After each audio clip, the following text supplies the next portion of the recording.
So the idea for this tutorial is to show you a way that you can use some of the public data sets that exist on different topics. And in this case, around SDG 6 and clean water, I thought it might be a good idea to kind of build on what Laura had built for her drop-in app and to talk about water quality. I looked around for some different data sets, and being in New Zealand at the time, I came across this really impressive site, the Land, Air, Water 𝗬𝗁𝗺𝗀, which is the Maori name for New Zealand, and they have lots and lots of cool data sets. So I was looking at lakes, and so I went to this lake quality tab, and they've actually got a really nice website with lots of good information. I wanted to see if I could play around with the actual data to create my own model to do some predicting.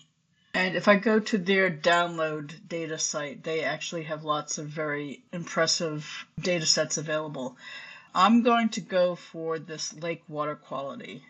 If I download this data, here's the data. It comes down as an Excel spreadsheet. You can always upload it to Google Drive if you don't have Excel, just to show you what this looks like though. So they have information on the front page, and here's the data set. So date imported, the region, the agency, so whatever the water agency is. They have site IDs and the actual, those are numbers, and then the name of the site and the location, latitude and longitude, the type of lake it is. These are all pretty scientific terms. I had to do a little bit of research on each, and then the different indicators. So these are the different indicators that they measure by, and these are the ones that show up in this data set. So they have the indicator, the time, so what day and time, then whatever the value was. And then I noted that there's two values. There's just a value and this value agency. And if you note that these are related, this is just one, I think 1,000th of this. So I had to do a little bit of investigating to see what was the correct number that I should be looking at, and it ended up being this, the value agency. So that's the number that I'm looking at for, to see if this is kind of in range or out of range for the indicator. And that was about it. So this is the data set that I'm starting with. And what I'm going to try to do is take this historical data and based on that, make some sort of a prediction on whether the lake water quality is low risk, moderate risk, or high risk. I want to create a model with this spreadsheet, so I'm going to use a Jupyter Notebook and start working in there. And so I'm going to do this online through GitHub Codespaces. So if I go into GitHub, now you can start your own new Jupyter Notebook from a template here. But in fact, I've created the template, I've done all the code, so the easier way is for you to fork my repository. So I'm going to show you how to do that now. The first thing you need to do is to log into your GitHub to be able to do this. So if you don't have a GitHub account, create one and log in, and then using the URL that I'm supplying in the description below, which is to the Technovation repository, go to that URL. It will take you to the Technovation repository. What you want to do first is go up here to fork, create a new fork, and you can call it whatever you want. The name is Jupyter Notebook Water Quality Example, and I will just put in the description and then create the fork. And then once you've forked it, you've now got your own copy. And what we're going to then do is to click onto code and then say create a code space so that you can then follow along and or edit your own Jupyter Notebook copy.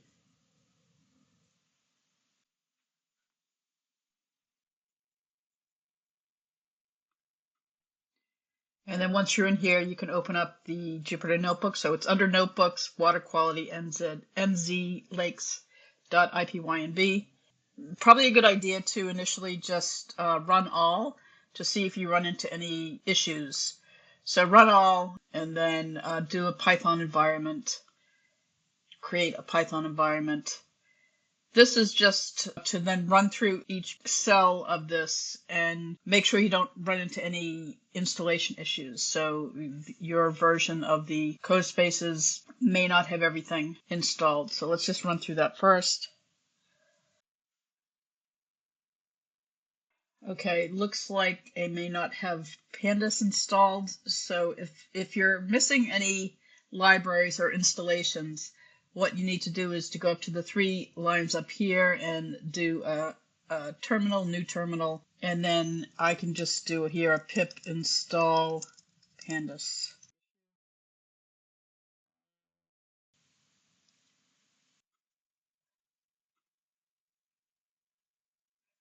Okay, cat boost, so pip install cat boost.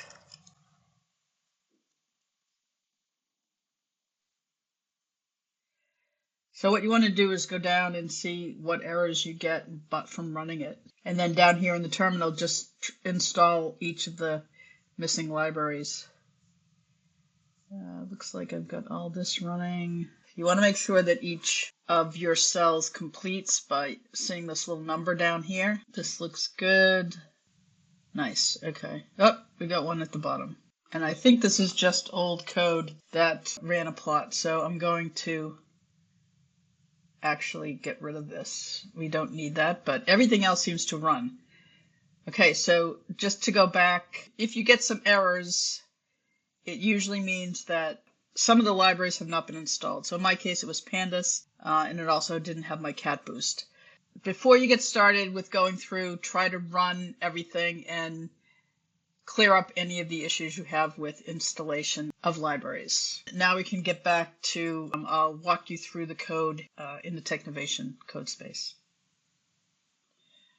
Let's go through the code in this Jupyter Notebook. The first cell here, of course, are all our imports that we need, and then reading in the CSV file, which I've uploaded here. Once you read in the CSV file, I just do a quick df head to make sure I've got the data. And you can see it looks very much like our spreadsheet. Below this, I've created a dictionary called indicator thresholds, and these are all the indicators. If you recall from the 𝗬𝗺 website, these are the indicators that are measured to tell if the water is safe or potentially at risk. So for each indicator, there's a threshold that would tell us whether or not there's something wrong with the water. Most of them are, say, oh, is it above this threshold? So for instance, this one, chlorophyll A, if the measurement is above 10, it's considered a moderate risk. If the measurement is above 25, it's considered a high risk. We've defined the type of threshold because there is, if you look here, we have an outside range and a below, but most of them are above. So for each of them, I define the indicator, the type of threshold, and then the moderate level and the high level. And so, for instance, pH is outside range, so the moderate level would be outside of these numbers, 5.5 and 9.0, and the high would be outside of 6.5 and 8.5. And then the 𝗬𝗺 measures how far you can see through the water. So obviously we want to be able to see further. If it's below 1.2 meters, that means there's a moderate risk. And if it's below 0.5 of a meter, if you can't see beyond 0.5 of a meter, that would mean a high risk of something being wrong with the water. So that's the dictionary that's going to be used to calculate our risk levels. This particular line here is to import the classifier algorithm that I ended up using for my final model. So it's called a cat boost classifier, so it's by category. And before I go further, I want to stop and kind of talk more about the GenAI tools I relied on. To get myself through this entire process, it actually took a lot of time, a lot of iterations, and actually a lot of help from GenAI tools. I did use a combination of different chatbots. I used ChatGPT, I used Google Gemini, and I used Claude AI. I will say probably the majority of my stuff was with Claude AI. This is one of my many chats. I definitely used a combination. So I'll tell you one of the reasons is you have limited credit in each of these chatbots, especially with free accounts. And so after a certain amount of time and a certain amount of prompts that you give the chatbot, it might cut you off. So I would have to jump to a different chatbot. You either have to have some patience where you just wait it out. Usually they'll say, come back at a certain hour and you can gain more credits. Or I would then just switch out to a different chat bot and ask it the questions that I needed to ask it.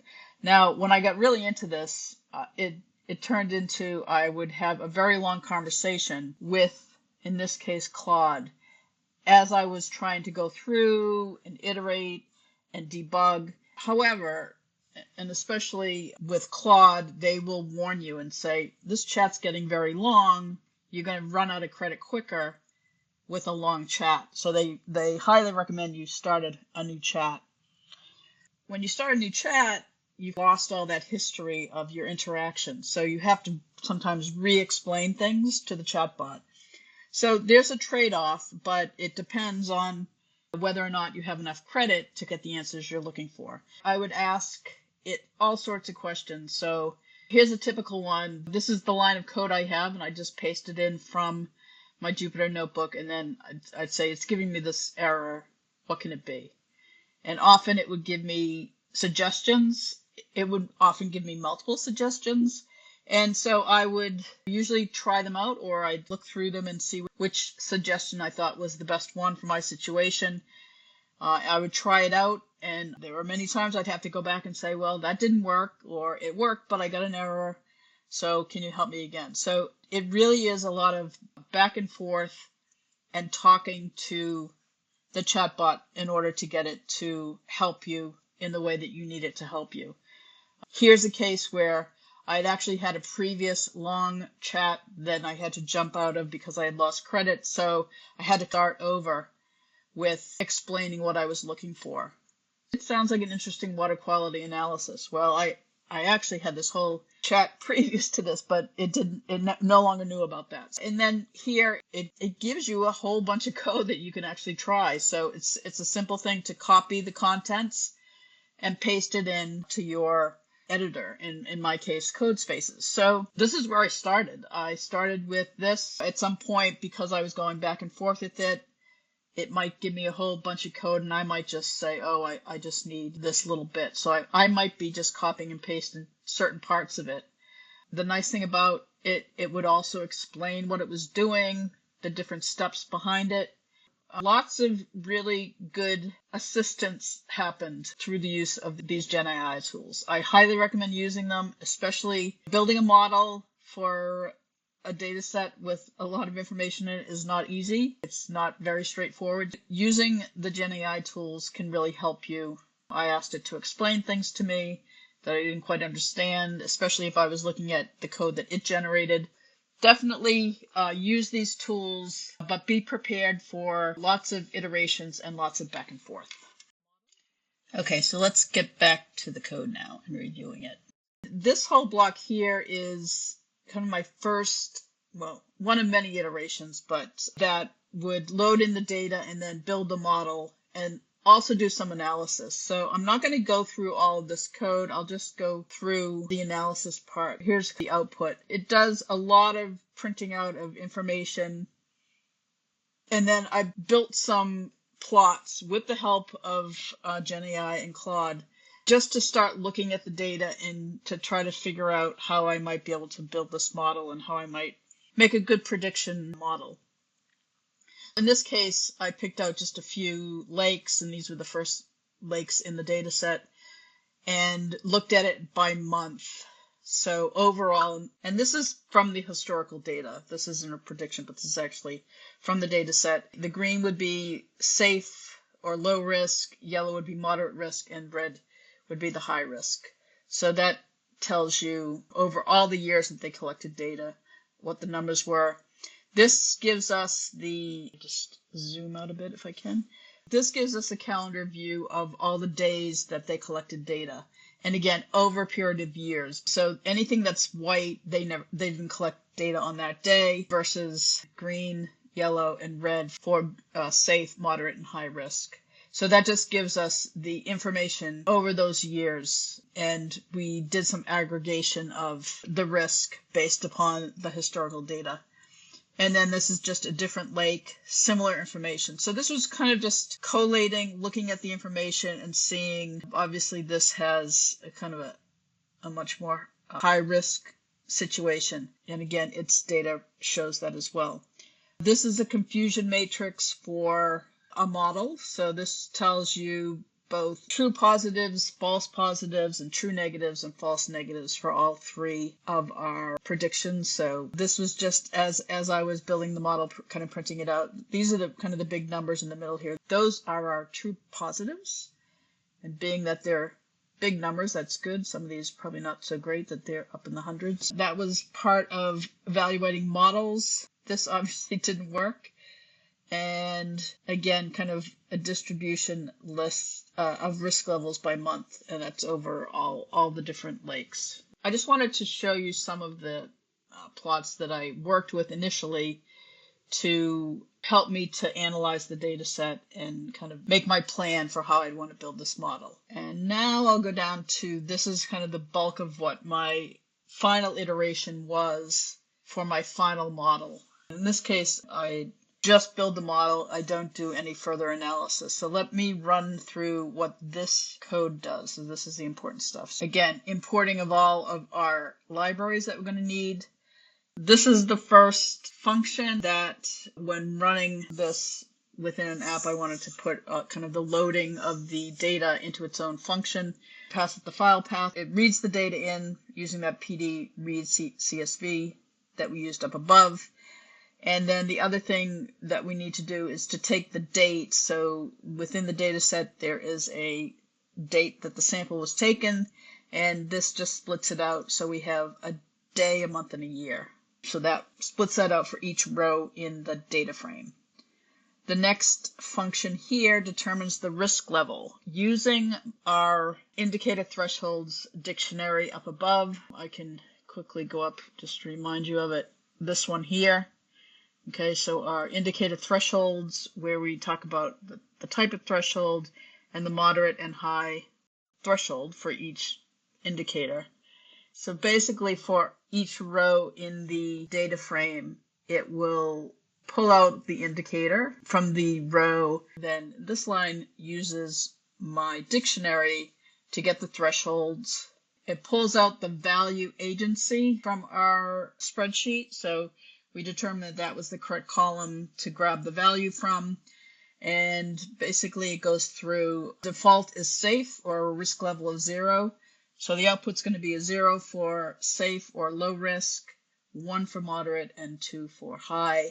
It just goes through each condition, checks if it's above the thresholds, both for moderate and for high. Same thing for below, and the same thing for outside. So just a series of if statements to determine that, and that will return the risk level for that particular row. The next one is aggregating risk by date. This data frame has, or data set has, many, many years of data in it. And then within each date, they might have tested for different things. So they might have tested for, pH level and 𝗬𝗁 level and chlorophyll. So for each date, what I wanted to do was say if any of those indicators came back as high, then just mark the day as a high risk.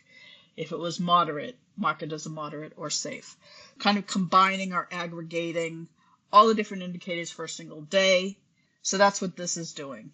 Aggregating it, and then it returns the aggregated data frame. Then I take that data frame that's been aggregated, and that's what I'm using to build my model from. As I mentioned, I use the category, the cat boost classifier. It requires that you define categories. I use that based upon recommendation from Claude, my Gen AI helper. It recommended creating categories of the site ID and the month. And then it just runs through, in this case here, this whole section of code here is really about splitting out data into training and testing. When you build a model, you have to have the majority of your data set to be used as training data, but you have to hold back some to be used as test data. My first assumption was you just do a random split. A lot of times it's 80-20, so 80% of the data set would be training, 20% would be testing.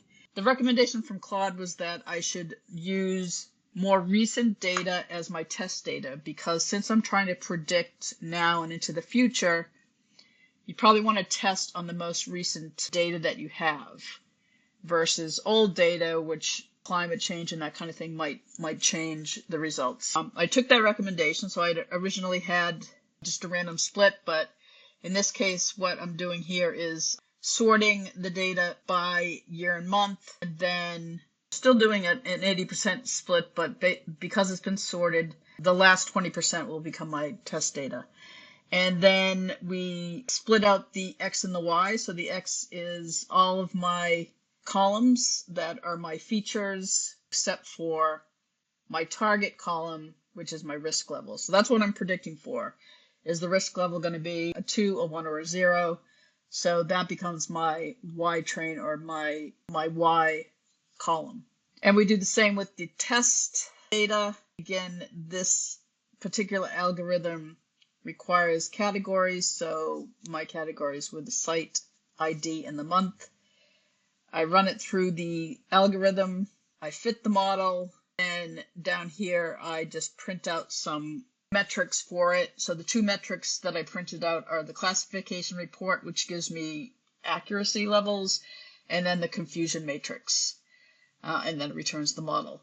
Down here is where I'm calling all of the above functions. So loading, I apply the determined risk level to each row, I aggregate the data, and then I build the model. So a lot of this is debugging information throughout. I will say that Claude a lot of times would recommend, when there was some issue, to add debugging in there, which was basically print statements, printing out information. So a lot of that is kind of still in here. You know, this tells me, oh, it's actually from 2004 all the way up to 2025 is the dates in the data set.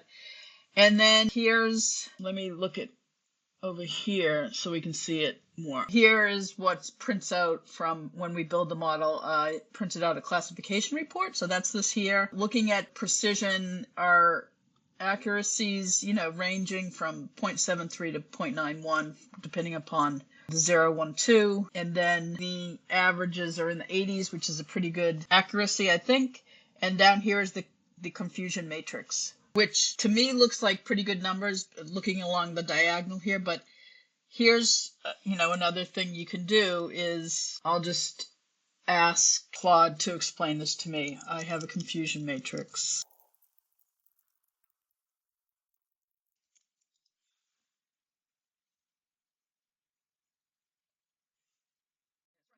Based on the analysis, your model shows good performance overall and helps you to actually interpret what you're seeing.